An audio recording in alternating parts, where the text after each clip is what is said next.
Alexandria in Egypt was one of the great centers of Greco-Roman culture, and its Christian community was particularly cultured and productive.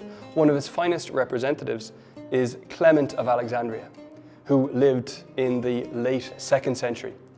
He was a teacher in the catechetical school in Alexandria, which was a place where people would be prepared for baptism. But it wasn't just a center of basic instruction. There was some very advanced theological thinking that went on and some very sophisticated reading of scripture. Clement was a man of immense culture. In his writings, he is constantly referencing classical literature of all kinds. He's constantly making connections between the Christian faith and the wisdom of the classical culture. But that doesn't mean that he thought that Christians should be exactly the same as their pagan neighbours. Far from it. In some of his works, he made clear the difference in lifestyle that there should be between Christians and pagans. So, for example, in one of his works, he actually talks about jewellery. He's not a fan of earrings, definitely not a fan of nose rings, but he recognises that finger rings can be very useful, especially for imprinting your personal seal on wax at the end of a letter or some other document. But what kind of symbols should there be on these rings?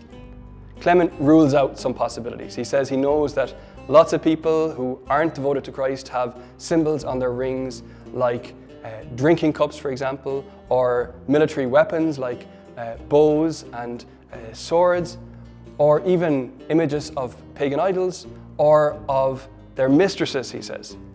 But what Christians should have on their rings are things like doves, palm branches, musical lyres, a ship in full sail, or a fish.